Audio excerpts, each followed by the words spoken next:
বাইজিদ বুস্তামি, তাহলে আমার প্রশ্নের জবাব দাও। আমার ভিতর থেকে জিহ্বা হইয়া যে পানি পড়ে, ওই পানিটা নাপাক। এটা আপনার কাপড়ে লাগলে পাক, নাপাক হয়ে গেলে ভালো পানিটা ধুইলে পাক হয়। কিন্তু আপনার ভিতরে যে গুনার নাপাক লাগানো আছে বাইজিদ বুস্তামি রে, তামাম পৃথিবীর পানি দিয়া ধুইলে এটা পাক হইবনি। একটু জোরে কন। উনি বলেন না, পাক হইত না। তাহলে তো দেখা যায় আমার থেকে তুমি আরো বড় না পাক। জোরে কন, ঠিক কিনা? ও বাইজিদ বুস্তামি, আমার ভিতরে যে নাপাক লাগানো আছে, এই নাপাক থেকে তোমার ভিতরে নাপাক আরো বড়। গুনার নাপাক তোমার গায়ে আছে, আমার গায়ে যে নাপাক লাগানো আছে, আমার ভিতরে যে নাপাক, এই নাপাক এর জন্য জাহান্নামের আগুন দিয়া দিতে হবে না, জাহান্নামে যেতে হবে না। কিন্তু তোমার ভিতরে যেই গুনার নাপাক লাগানো আছে, এই গুনার জন্য তো জাহান্নামের লাকড়ি হইতে হবে। চিন্তা করছেন কত বড় ওয়াজ করছে বাইজিদ বুস্তামি। আমরা এটা হয়তো হাসির মনে করতেছি, কিন্তু বাইজিদ বুস্তামি সুবহানাল্লাহ, কুত্তাই মন ওয়াজ। এমনি ডাক দিলে, কুকুর তুই আমাকে যে উপদেশ দিলে, তুই এখন থেকে আমার ফ্রেন্ড, তুই আমার বন্ধু, তোর কাছ থেকে বড় একটা ওয়াজ পাইলাম। ঠিকই আমি গুনাহ করে যে আমার কলব নষ্ট করেছি, আমার ভিতরে যে গুনার নাপাক লাগানো আছে, দুনিয়ার যত আতর সেন আর যা কিছু আছে সব যদি মারি আর পানি যদি ধৌত করি, এমনকি জমজম কুয়ার পানি দিয়া ধুইলেও তো পাক হবে না।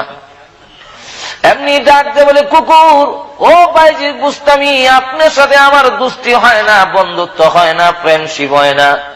কেন হয় না? কয় আপনি বলুন আগে, আপনি জান্নাতি না জাহান্নামী? যদি আপনি জাহান্নামী হন, আপনি নিকৃষ্ট, নিকৃষ্টের সাথে আমি দোস্তি করি না। আর যদি জান্নাতি হন, তাহলে আপনি আমার চাইতে অনেক উপরে, এত উপরের লোকের সাথেও দোস্তি হয় না। চিন্তা করছেন ব্যাপারটা? কুকুর কয় যে জাহান্নামী, সে নিকৃষ্ট, তার সাথে আমার দোস্তি হয় না। কুকুর অন্য প্রাণীরাও ঘৃণা করে যে দুজুকি হবে, দুজুকির সাথে আমাদের কোনো সম্পর্ক নাই। কি বলেন, ঠিক না? ঠিক না? তো কিয়ামতের কঠিন ময়দানে এজন্য আল্লাহ রাব্বুল আলামিন এক আয়াতের মধ্যে বলেছেন, উলাইকা কাল আনআম বাল হুম আযাল উলাইকা হুমুল গাফিলুন। আল্লাহ রাব্বুল আলামিন বলেন, এমন অনেক মানুষ আছে যাদের কান আছে, চোখ আছে। কুকুরের তো কান আছে, আমরা যেমন শুনি কুকুর শোনে। আমাদের যেমন চোখ আছে, কুকুরেরও চোখ আছে, অন্য প্রাণীরও চোখ আছে না নাই? আর একটু ধরে বলেন, আছে কি নাই? তাদের চোখ আছে, কান আছে, সব শুনে, সব দেখে, কিন্তু হক গ্রহণ করতে পারে না। ও মানুষ, তোমারও কান যদি পশুর মতো হয়, তোমার চোখ যদি পশুর মতো চোখ হয়, তোমার দিল যদি পশুর মতো দিল হয়, আমার কুদরত আর আমার নিদর্শন দেখে শিক্ষা গ্রহণ করতে না পারো, তাহলে তুমি জেনে রাখো, উলাইকা কাল আনআম, দুনিয়ার জীবনে জীবন যাপন করলে কুকুর খায়, তুমি খাইলে। কুকুর ঘুমায়, তুমি ঘুমাইলে। কুকুর যৌন শক্তি, তার যৌন শক্তি নিবারণ করে, তুমিও করলে। তাহলে তো তার জীবন আর তোমার জীবন দুনিয়ার জীবনে সমান সমান হয়ে গেলে। চলে বলুন, ঠিক না? ঠিক না? তাদের চাল চলন আর তোমাদের চাল চলন এক হয়ে গেল। আল্লাহ বলেন, উলাইকা কাল আনআম, দুনিয়ার চতুষ্পদ জানোয়ারের মতো তোমার জিন্দেগি হয়ে গেল, অথচ তুমি কিন্তু তা নও। তুমি আশরাফুল মাখলুকাত। জোরে বলুন, ঠিক কিনা? আল্লাহ নিজে এক আয়াতে বলছেন, ওয়ালাকাদ কাররামনা বানি আদম, আমি আল্লাহ নিশ্চয় নিশ্চয় আদমের আওলাদকে সম্মান বেশি দিয়েছি। এক আয়াতের মধ্যে বলেন, মানুষের মতো এত সুন্দর আমি আল্লাহ কোন মাখলুক বানাই নাই, সবচেয়ে বেশি সুন্দর করে সৃষ্টি করেছি। তোমার ইজ্জত সম্মান রক্ষা তখন হবে যখন তোমাকে জাহান্নামের আগুন থেকে রক্ষা করতে পারবে। যারা বলেন, ঠিক না? ঠিক না? না আপনাদের গুণ দোষে নাকি? তুমি কিছু হ্যাঁ না কোন, ঠিক কিনা? এই জন্য আল্লাহ রাব্বুল আলামিন ওই আয়াতে বলছেন, লাকাদ খালাকনাল ইনসানা ফি আহসানি তাকবীম, পৃথিবীর যা কিছু আছে সব মাখলুক আহসান। আল্লাহ রাব্বুল আলামিন বলেন আহসানু মিন কুল্লি শাই, সকল মাখলুক থেকে, সকল জিনিস থেকে সুন্দর করে সৃষ্টি করেছি। মানুষ যখন একটা প্রাণীকে দেখে বলে পাখিরে ময়না পাখি তুই কত সুন্দর, ময়না পাখি কিন্তু উত্তর দেয় ও মানুষ তুমি কি কও, আমি খুব সুন্দর কিন্তু আমার ডকুমেন্ট নাই, আমার দলিল নাই, আমি যে সুন্দর এই কথা তো কোরআনে লেখা নাই, তুমি যে সুন্দর তোমার কথা কোরআনে আছে। এখন ঠিক কিনা? মানুষ যে সুন্দর এই কথাটা তো কোরআনে লেখা। আপনি যদি বলেন ও হরিণ রে বড় সুন্দর রে, আর চিড়িয়াখানায় দেখে হরিণ কত সুন্দর, হরিণ আমি যে সুন্দর এর তো ডকুমেন্ট নাই, দলিল নাই, কিন্তু তুমি যে সুন্দর এই কথাটা তো আল্লাহ। আর তো জোরে কন না, কার কথাই দেয়া? আল্লাহ নিজে বলছেন যে আল্লাহ বলেন লাকাদ খালাকনাল, তাও আল্লাহ আবার তিনবার নিশ্চয়বোধক, নিশ্চয় শব্দ তিনবার ব্যবহার করছেন। লাম তাকিদ, কাদ তাকিদ, জুমলায় তাকিদ, লাকাদ খালাকনাল ইনসানা, নিশ্চয় নিশ্চয় নিশ্চয় খালাকনাল ইনসানা। শুধু মানুষের কথা বলছেন না, আরে মুসলমানের কথা নয়, গোটা মানব জাতি যত মানুষ আছে সকল মানুষের কথা বলছেন। শুধু মুসলিম লাকাদ খালাকনাল মুসলিমা এরকম না, লাকাদ খালাকনাল ইনসানা। জোরে বলেন ঠিক না? ঠিক না? আল্লাহ বলেন লাকাদ খালাকনাল ইনসানা ফি আহসানি তাকওয়িম, মজবুত করে সৃষ্টি করছি, প্রত্যেকটা জোড়া জোড়া তোমার দেহের ভিতরে দিলাম। জোরে বলেন ঠিক কিনা? হাত দুইটা দিচ্ছেন, পাও দুইটা দিচ্ছেন, চোখ দুইটা দিচ্ছেন, নাক দুইটা না হইলো ছেদ্র তো দুইটা, একটা বন্ধ হইলে একটা কাজ করবো। জোরে এখন ঠিক কিনা? জিব্বা করা, জিব্বাও দুইটা, একটা বড় আর একটা ছোট, আর একটা ছোট আছে না, বড় জিব্বাটাই শুধু মজা বুঝে আর খাবার গুলো সাইড করে দেয়, দাঁতের কাছে নিয়ে ফিরবার জন্য, মেশিন দিয়ে ফেরাইবার জন্য খাবার গুলো সাইড করে জিব্বা। এই কাম হইলো বড় জিব্বাটার কাম হইলো মজা বুঝবো আর খাবার এই দিক থেকে এই দিক আপনার এই গাইল থেকে হে গাইলে, হে গাইল থেকে হে গাইলে নেব। আর ছোট জিব্বাটা টাইনা ভিতরে ফাঁস দেয়, এ যদি ফাঁস না দেয় তাহলে আপনি বড়টা খালি ইতা ইতা করবো কিন্তু খাবার ভিতরে যাবে না। এখন ঠিক কিনা? আল্লাহ জিব্বাও দুইটা দিছেন, আল্লাহ কিডনি দুইটা দিয়ে রাখছে, একটা নষ্ট হইলে একটা চলে। রিজার্ভ মানুষের ভিতরে যে কত রোগ আল্লাহ রাখছেন, ফিট থেকে টাইনা যদি 10 রোগ কাচ্চা ফেলাই দেয় এরপরও চলে। এটা মানুষের ভিতরে যতগুলো রোগ আছে, যত নার্ভ আছে, এগুলো জোড়া দিলে তাম পৃথিবী মিলে 100 করে দেওয়া যাবে। আল্লাহ রাব্বুল আলামিন বলেন সব দিলাম, এত সুন্দর করে তোমারে বানাইলাম, আর পৃথিবীর যত সুন্দর আছে তোর লেগে। মানুষ যখন কাপড় পরে তখন আরো সুন্দর লাগে, ফাঁকড়ি লাগাইলে আর তো বাবা ফাঁকড়ি লাগাইছে আজকে, চশমা দিলে, জুতা মোজা পরলে, আচ্ছা একটা বিলের যদি বেলাও সিন্দাই দেওয়া যায়, আর একটা কুত্তার মাথার যদি ফাঁকড়ি বান্ধা দেওয়া যায়, এরপরে বিলের চোখ যদি চোখ চশমা লাগাই দেয় ডং সাজবে। মাজুর এখন ঠিক না? তাহলে তার সুন্দর বাড়ে না, আর মানুষে লাগাইলে সুন্দর আর তোদের এখন কি হয়? সুন্দর বাড়ে। মানুষ যত জিনিস লাগায় অত আর তার সুন্দর হয়, আর অন্য প্রাণীর মধ্যে লাগাইলে আরো ডং সাজে। যেরকম ঠিক কিনা? তো আল্লাহ রাব্বুল আলামিন বলেন মানুষকে সুন্দর করে বানাইছি, আর সকল সুন্দর তার জন্য এই সুন্দর এবং ইজ্জত তখন রক্ষা পাবে যখন নিজেকে জাহান্নামের আগুন থেকে রক্ষা করতে পারবে, আর যে রক্ষা করতে পারলো সেই হলো বুদ্ধিমান। যেরকম ঠিক কিনা? আর না হয় আবু জাহেল কত বড় বুদ্ধিমান ছিল, লিডার, কথা বলছেন? তার উপাধি ছিল আবুল হেকাম। আবুল হেকমের তর্জমা হইল বর্তমান যুগে, আগে কইতো বুদ্ধির বাপ, এখন এটা চলে না, এখন কোন লাগে বুদ্ধিজীবী। বুদ্ধির বাপ মানে, বুদ্ধির বাপ মানে বুদ্ধিজীবী, এখন আধুনিক তর্জমা বুদ্ধিজীবী। তো তার টাইটেল হলো বুদ্ধিজীবী। তার বুদ্ধির অভাব ছিল না, বুদ্ধি ছিল, কিন্তু আল্লাহর দ্বীন গ্রহণ না করা বুদ্ধিজীবী কই গেল? আবু জাহেলে রূপান্তরিত হয়েছে। তার নাম আবু জাহেল নয়, তার আসল নাম ওমর ইবনে হিশাম। কথা বলছেন?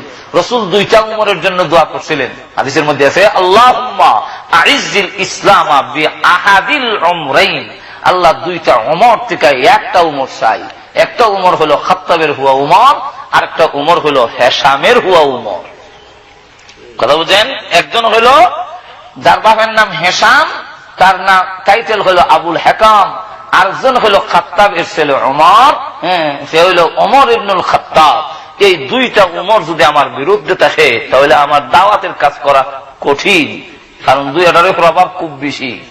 আল্লাহ কবুল করলেন খাত্তাবের ছেলে ওমর। একটু জোরে কর না। তো খাত্তাবের ছেলে উমর কেন গ্রহণ করলো? উমর বুদ্ধিজীবী হইলেন। তাম বিশ্বে আজও উমরের মতো শাসক একজন চায় যে উমরের মতো আসুক। ভারতের ইন্দিরা গান্ধী পর্যন্ত বলছিল যে উমরের মতো শাসক যতদিন পর্যন্ত পৃথিবীতে ফিরে না আসবে পৃথিবীর মানুষ সঠিক শান্তি পাবে না। ধরে বলেন ঠিক কিনা? খলিফাতুল মুসলিমিন ওমর ইসলাম গ্রহণ করে বুদ্ধিজীবী হয়েছে। যেরকম ঠিক না? আর আবু জাহেলের এত বুদ্ধি থাকার পরেও হইল না, জাহান্নামের আগুন থেকে রক্ষা করতে পারলো না, তো কিসের বুদ্ধিজীবী? বলেন ঠিক না? এই জন্য বলেন রব্বানা ইন্নাকা মান তুদখিলিন নার ফাকাদ আখযাইতা ওয়া মা লিয-যালিমিনা মিন আনসার। বুদ্ধিমানরা বলে, আল্লাহ তুমি যাকে জাহান্নামে ঢোকার জন্য প্রবেশ করার জন্য হুকুম আদেশ করবে সে নিশ্চয়ই তাকে অপমানিত করেছ। আল্লাহ আমাকে অপমানিত করো না, আল্লাহ জাহান্নামের আগুনে দিও না, কিয়ামতের মাঠে কোনো সাহায্যকারী পাবো না। কি বলেন ঠিক কিনা? যেদিন হাসরের মাঠে জাহান্নামে নেওয়ার জন্য বাঁধবে, আপনাকে গ্রেফতার করে ফেলবে, ওই দিন যদি আপনি কাঁদেন, আল্লাহ বলেন ওয়া মা লিয-যালিমিনা মিন আনসার। আর যে লোক নাকি জালেম, যে জুলুম করেছে, আল্লাহর শুকর আদায় করার কথা ছিল, এত কিছু আলোচনা করার পরে সে আল্লাহর শুকর আদায় করলো না, জালেম হয়ে গেল। যে নিজের উপরে জুলুম করেছে, এর চাইতে বড় জালেম আর কে হতে পারে? তার জ্ঞান মেধা দিয়া, তার নিজের কামাই করা দিয়া অন্যরা উপকৃত হলো, সে জাহান্নামের উপযুক্ত হইল। এটা বুদ্ধিমানের কাজ হতে পারে না। কি বলেন? আর একটু ধরে কোন ঠিক নেই? আমাদের দেশে যদিও যে ঘর বাড়ি বানাইলো, বিল্ডিং বানাইলো, পরে এটার মধ্যে অন্যরা ছেলে মেয়েরা বুক করলো, আর সুদ আর ঘুষের তার যত অপরাধের ভাবের প্রাচিত্য সে একা বুক করলো, সে যদি যায় মানে শাস্তির উপযুক্ত হয়, আর বুক করবে অন্যরা, ফি দেখামো আমি একা, এটা কোনো বুদ্ধিমানের কাজ না। ঠিক নেই কথাটা? এটা ঠিক এইরকম না যে আমি কামাই করলাম, 2 নম্বর কাম করলাম, কইরা বিশাল অট্টালিকা বানাইলাম, এরপর অন্যরা খুব নাজ নিয়ামত বুক করলো, আর ফিডা একা আমি একলা কামো, এটা কোনো বুদ্ধিমানের কাজ না। কি বলে? এই জন্য আসল লক্ষ্য করে দেখুন, এখন ডাক দিয়ে বলে ওয়া মা লিয-যালিমিনা মিন আনসার। আল্লাহ রাব্বুল আলামিন বলেন জালেমরা কোনো সাহায্যকারী পাবে না। কিয়ামতের মাঠে কোনো সাহায্যকারী নাই, দল তালাশ করে হওয়া যায় না। আমার দল কো? দল কই না, দল নাই। বলে আমার আব্বা, আব্বা আব্বাকে গিয়ে বলবে আব্বা আপনি আমার আব্বা না, আমি বিয়ে করছি না। মা আপনি আমার মা না, আমি কোন সন্তান পেটে ধারণ করি নাই, দাও।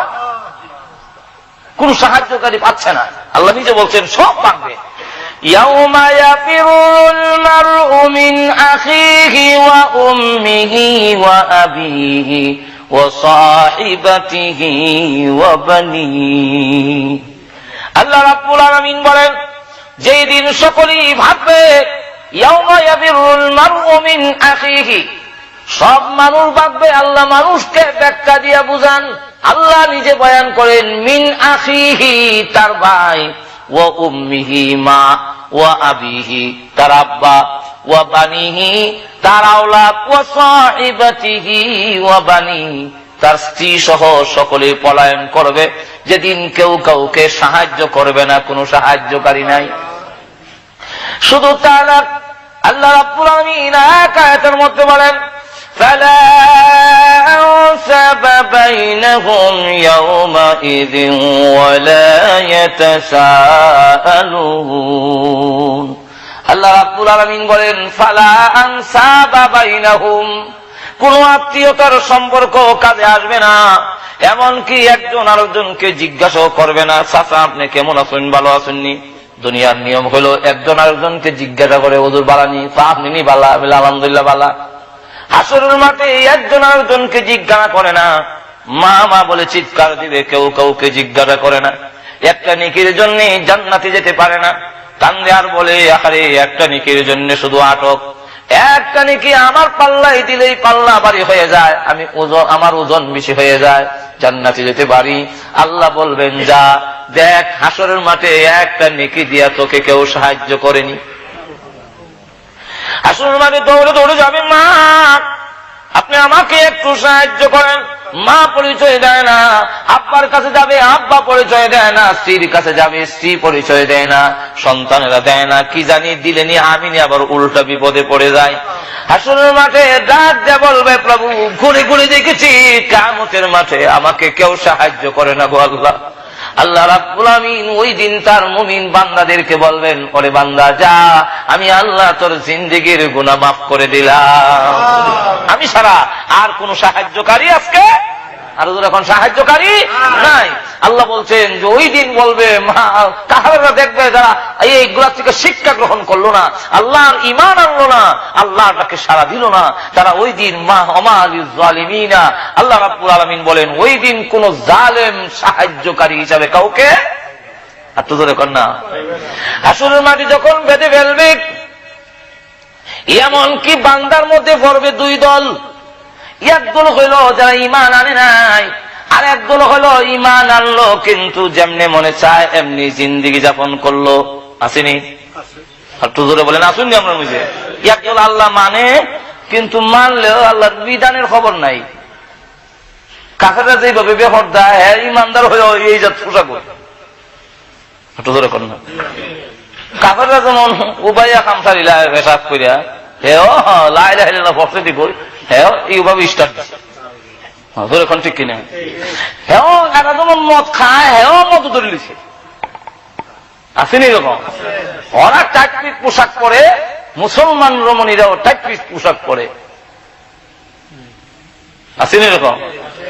এমন অনেক মহিলা আছে আল্লাহ রাসূল বলছেন যে আখিরি জমানায় হুন্না কাসিয়াতুন আরিয়াতুন মাইলাতুন মুমিলাত, এমন যুগ আইতাছে যে কাপড় ভিনবো এরপরে ল্যাংটা, কাপড় ভিনবো ল্যাংটা কেমনি, কাপড় ভিনদাবার ল্যাংটা কেমনি হয় কইতাম নি,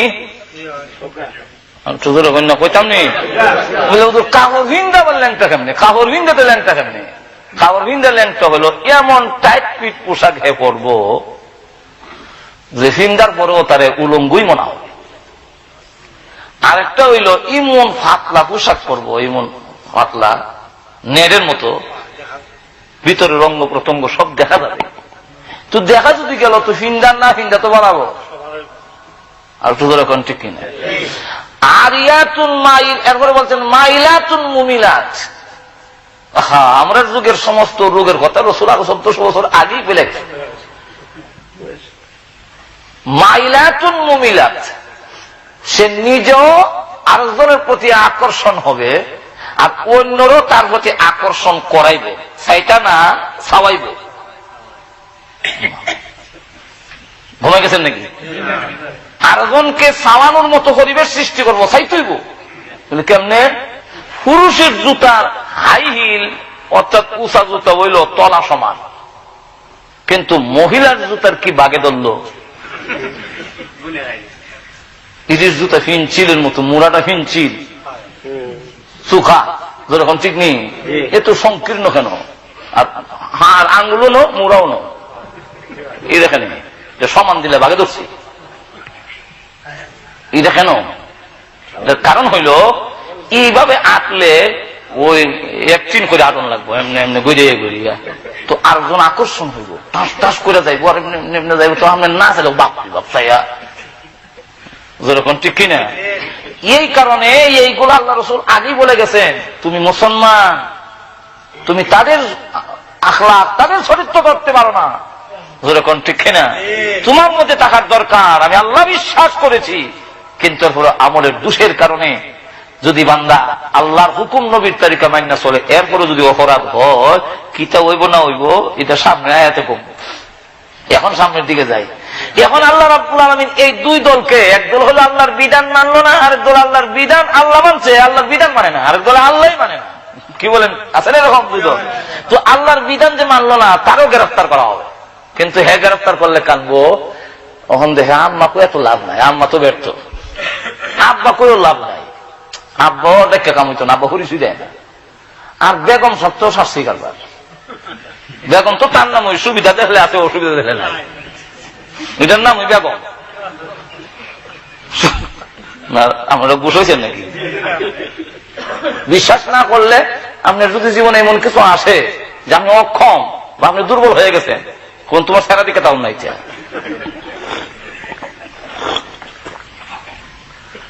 এরকম ঘটনা বহুত আছে। তো এখন দেখা গেল হাসর মাঠে তো দেওয়া পরিচয় দেয় না, এখন বাঁচতে পারে কান্দে, জাহান্নামে যায় আর অপমানিত হইয়া, আর আল্লাহ বলবেন খুঁজো এবার পাকড়াও করো। কেমনে মানতাম? আল্লাহু আকবার। আল্লাহ হুকুম দিবেন মাতাল চুল লাম্ব হইব, ইগানের ফায়ুখাযু বিন-নাওয়াসি, নাওয়াসি হইল নাসিয়াতুনের বহু বচন, নাওয়াসি ইগানের চুল রেখে কপালের উপরে লম্বা চুল, এমনি দেখবেন সব চুল ওই বাচ্চা রাখে। আমরা আল্লাহ কিছু কিছু চুল কাটা দেখলে আমার হাসি উঠে আর কবিল আল্লাহ শয়তান কি এবার দূর থেকে হাসে আর কর, এত আমারও হিল করলেছে যে চুল কাটার যে ফ্যাশন। মানুষ লাকাদ খালাকনাল ইনসানা ফি আহসানি তাকওয়িম, তোমার সুন্দর করে বানাইছি ওটা করতা, দাড়ি কাটতে রেল লাইন করছে, মাথার চুল কাটতে যে কত নমন। আল্লাহ বলেন এগুলো তোরে দিছিলাম এইগুলা করতে, সুন্দর করে বানাইছিলাম, তুমি তামসা করার লেগে হাইসা দিয়েন না। গভীর মনোযোগ সহকারে চিন্তা করে দেখেন করার কথা ছিল কি, করি কি জোরে কোন ঠিক না? তো আল্লাহ শিক্ষা দিচ্ছেন বুদ্ধিমান তারা, যেহেতু তারা হাসরের মাঠে যে বিপদে পড়লে সাহায্যকারী হইতো না, এর লেগে এইখান থেকে কান্দে, প্রভু জাহান্নামের আগুনে আমারে জ্বালাইও না, জাহান্নামের আগুন থেকে আল্লাহ আমারে বাঁচাইও, কারণ তুমি জাহান্নামে যাওয়ার জন্য যারা নির্দেশ দিবা সে নিশ্চয়ই অপমানিত হবে, লাঞ্ছিত হবে। আল্লাহ তুমি আমার জাহান্নামে লাঞ্ছিত করো না, অপমানিত করো না। তো হাসরের মাঠে এখন যায় আর কান্দে, তো দেখে কোনো উপায় নাই, তো এক লোক লইয়া যায় জাহান্নামে, কান্দে ইয়া মুহাম্মদ, কারণ বুঝি লাইছে মুহাম্মদ সাল্লাল্লাহু আলাইহি ওয়াসাল্লাম সারা আর কেউ এখন আর কালমাস, লেলিন, মৌসিতুন, কনলা, দনলা, ডক্টর, ডরউইন যেটা আছে এটা সব বাদ। মাজুর এখন ঠিক না? এখন কান্দে ইয়া মুহাম্মদ, ইয়া মুহাম্মদ। ইয়া মুহাম্মদ যদি এখন বুঝোস, আগে তো ছিল না কেন? এখন ঠিক না? ওই দিন দেখা যাবে শুধু রসুলের সুপারিশ ছাড়া। আল্লাহু আকবার। পরবর্তীতে হয়তো হাফেজ কাজে লাগবে, আলেম কাজে লাগবে, ছেলে হাফেজ বানাইছেন, আলেম বানাইছেন, হ্যাঁ ওইগুলা কাজে লাগবে। আল্লাহ রাস্তায় আপনার কিছু ধন সম্পদ রেখে গেছেন, এগুলো আপনার কাজে আসবে। ছেলে যদি হাফেজ হয় আর জাহান্নামে লয়ে যায়, আর ছেলেও যদি হাফেজ হইয়া সেই অনুযায়ী আমল করে থাকতে থাকে, তাহলে আল্লাহর কাছে বলবো আল্লাহ আমার বাবার নাম দি জাহান্নামের আগুন লেখা হয়ে গেছে, আল্লাহ নাম ডাকাইটা তার বেহেশত নেওয়ার অনুমতি দিয়ে দিলাম। 10 জন লোককে জাহান্নামের ডায়েরিতে যাদের নাম লেখা হয়ে গেছে, এমন 10 জন লোককে সুপারিশ করিয়া জান্নাতে নেওয়ার সুযোগ দেওয়া হবে। কজন? এই 10 জনকে গহরপুরের মুহাদ্দিস হুজুর বলতেন 2 জন হইল মা বাপ, আর 2 জন হইল দাদা দাদি। কজন হয়েছে? 4 জন হয়েছে। 2 জন নানা নানি। কজন হইল? শ্বশুর শাশুড়িও আছে। কজন হয়েছে? আর 2 জন হইল যে বাড়ির থেকে খাইছি এই বাড়ির বেড়ে আর বেড়ি। গহরপুর হুজুরের ব্যাখ্যা আর কি, যে 10 জন যে কইছে হাদিসের মধ্যে, 10 জন কোন 10 জন কথা বুঝলেন? মা বাপ, দাদা দাদি, নানা নানি, শ্বশুর শাশুড়িও মরবো, যে একটা আশা করে বিয়া দিছে না যে একজন আলেমের কাছে বিয়া আমার মেয়ে দিলাম, একজন হাফেজের কাছে দিলাম, একটা আশা তো দিছে। কিছু না ওই ভাইটা দিয়া লাভ কি? আল্লাহু আকবার। এখন আসুন সামনের দিকে যাই। তো হাসরের মাঠে কোন সাহায্যকারী পাওয়া যাবে? আমরা যাতে সাহায্য করব, আল্লাহ নিজে বলছেন ওই দিন আর কোনো কাজে আসে না। হাসরের মাঠে আর কোন সুপারিশ করার মতো কেউ লোক নাই, কোন কাজে আসতেছে না, কোন কাজ, সকল কিছু ব্যর্থ হয়ে গেছে। এই জন্য আগে দোয়া করে আল্লাহ জাহান্নামে দিও না, জাহান্নামে দিলে আমরা অক্ষরে লাঞ্ছিত হয়ে যাব। এরপরে বলেন রব্বানা ইন্নানা সামি'না মুনাদিন, আল্লাহ আমরা হে পরওয়ারদিগার ইন্নানা সামি'না, আল্লাহ আমরা শুনেছি একজন আহ্বানকারী, মুনাদিন মানে আহ্বানকারী, ইউনাদিল ঈমান, ঈমানের জন্য আহ্বান করেছে। তিনি হলেন যুগে যুগে নবীরা এসেছেন, যেহেতু কোরআন শরীফ আল্লাহ বিশ্ব নবী পাঠায়েছ, তোমার নবী যখন এসে আহ্বান করেছে ইয়া আইয়ুহান নাস কুলু লা ইলাহা ইল্লাল্লাহু তুফলিহু। এইভাবে যখন আহ্বান করছেন যে বলো লা ইলাহা ইল্লাল্লাহ, এইভাবে আহ্বান করার সাথে আমরা কানে যখন এসেছে শুনেছি সামি'না মুনাদিয়ান ইউনাদি লিল ঈমান, আল্লাহ ঈমানের জন্য আহ্বানকারী যখন আহ্বানের আওয়াজ আমাদের কানে এসে গেল, আমরা সঙ্গে সঙ্গে লাব্বাইক কয়া জবাব দিয়েছি। আরেক দল জবাব দেয়নি, তাদেরকে আহ্বান করা হয়েছে। রাসূল নিজের গোষ্ঠীর লোকদেরকে নিজের সর্বপ্রথমেই দাওয়াত দিয়েছেন নিজের গোষ্ঠীর লোকদেরকে, এবং পাহাড়ে উঠে আহ্বান করেছেন, হে আমার গোষ্ঠীর লোকেরা, আমি যদি বলি যে এই পাহাড়ের অন্তরালে একদল পুলিশ আছে বা দুশমন আছে তোমাদের উপরে ঝাঁপাইয়া পড়বে, আমার কথাটা কি মানবে? তখন কত রাসূল যে কত দরদ নিয়ে নিজের গোষ্ঠীর লোকদেরকে আহ্বান করছেন যে দেখো, মানুষ দুকা দিলেও নিজের আপন লোককে দুকা দেয় না, নিজের গোষ্ঠীর সাথে মানুষের দুকাবাজি করে না। তোমরা আমার আপন লোক, আমার গোষ্ঠীর লোক, তোমরা আমার কুরাইশ বংশের লোকেরা, তোমাদের সাথে তো আমার মিথ্যা বলার, এমনি তো মিথ্যা বলি না, নবী তো মিথ্যা বলি না, 40 বছর তোমরা যাচাই বাছাই করছো, এরপর আবার তোমরা আপন যদি বলতাম তাহলে আমি তোমাদেরকে আহ্বান করছি, এই পাহাড়ের অন্তরালে একদল পুলিশ আছে বা দুশমন আছে তোমাদের উপরে ঝাঁপাইয়া পড়বে, তোমরা বিশ্বাস করবে? সকলে এক দেখে কেন বিশ্বাস করতাম না? বিশ্বাস করবো অবশ্যই। কেন? 40 বছর তো আপনারা দেখলাম জীবনে কোনোদিন মিথ্যা বলেন নাই। সুযোগের কন্যা ঠিক নেই। এখন দেখা গেল আল্লাহর 2 নম্বর কারণ হল পাহাড়ের উপরে যিনি থাকেন তিনি কিন্তু পাহাড়ের দুনো দিক দেখেন, দুনো সাইড দেখে। ও মুহাম্মদ, আপনি পাহাড়ের উপরে দুনো দিক দেখেন, অথবা আপনার কথা বিশ্বাস করি। আল্লাহর নবী বলেন, তাই যদি হয় আমি কসম করে বলি, তোমরা বলো লা ইলাহা ইল্লাল্লাহ, এই কালিমা যদি না পড়ো পৃথিবীর আড়ালে আল্লাহর বাহিনী অপেক্ষায় আছে তোমাদেরকে গ্রেফতার করবে। আমি মিথ্যা বলি না, যেহেতু নবী মিথ্যা বলি না। অপরদিকে আমি দেখে শুনে বলতেছি, নবী হওয়ার কারণে আল্লাহ আমাকে পরকালও দেখায়, জাহান্নামও দেখায়। আমাকে জাহান্নাম আল্লাহ দেখাইছেন, আমি জাহান্নাম চোখে দেখছি, আমি ডাইরেক্ট আমাকে দেখানো হয়েছে। রাসূল বলছেন, আবু হুরায়রা, এখন যে একটা বিকট একটা আওয়াজ হয়েছে, আওয়াজটা কিসের জানো? আবু হুরায়রা বলেন, আল্লাহু আ'লামু রাসূলুহু, আল্লাহ তার রাসূল ভালো জানেন। রাসূল বলেন, আওয়াজটা হলো জাহান্নামের কিনার থেকে বড় একটা পাথর সুইটটা পড়ে গেছে, আর এই পাথরটার নিচে গিয়ে পৌঁছতে 70 বছর লাগছে। 70 বছর পরে নিচে গিয়া যে ধাক্কা খাইছে, এই ধাক্কার আওয়াজটা আমিও শুনছি, আল্লাহ শুনাইছেন, তুমিও একটা আওয়াজ শুনছো নি, যে হুজুর আপনার কাছে বসে আমিও শুনছি কিছু, যে জমিন যে কাজ পড়ছে তার কিছু নেই, বলে যে জাহান্নামের কিনার থেকে পাথর ছুটে গেছিল, আল্লাহ আমারে দেখাইছে। আল্লাহ জান্নাত জাহান্নাম রাসূলকে দেখাইছেন। জান্নাত কোন সময় জান্নাত দেখাইছেন নামাজের মধ্যে, দেহে হাত বাড়াই দিয়েছেন। সাহাবীরা জিজ্ঞাসা করেন, হুজুর নামাজে হাত বাড়াইলেন, নামাজে কি এখন থেকে হাত বাড়াই লাগবো? বলেন না, হাত বাড়াই লাগতো না, আপনি হাত বাড়াইছেন যে। রাসূল বলেন, হাত বাড়াইলেন কারণ হলো আমি তাকায় দেখি আমার চোখের সামনে দিয়া জান্নাত আসা যাওয়া করতেছে। তাকায় দেখি এক একটা আঙ্গুরের সরা এত লম্বা, 1 মাস পর্যন্ত একটা কাক কুড়াল দিয়ে গেল আঙ্গুরের সরাটা পার হতে পারবে না, এমন লম্বা লম্বা আঙ্গুরের সরা। আমি চাইছিলাম একটা আঙ্গুরের সরা আনার জন্য, যদি আনতে পারতাম কিয়ামত পর্যন্ত আমার উম্মত খাইলো শেষ হইত। তো আল্লাহ রাসূল বলেন, আমাকে দেখানো হয়, আমি জান্নাত জাহান্নাম দেখায় আল্লাহ, যেহেতু আমি বাশীরা ওয়া নাযীরা, জান্নাতের সুসংবাদদাতা, জাহান্নামের ভয় প্রদর্শনকারী, দেখে শুনে বলতেছি, মিথ্যা নয়। তোমরা বলো লা ইলাহা ইল্লাল্লাহ, এরা মানবদুরের কথা হাতে আর হাতল লইয়া কল্লা হারিলেন, যদি আবার কও লা ইলাহা ইল্লাল্লাহ।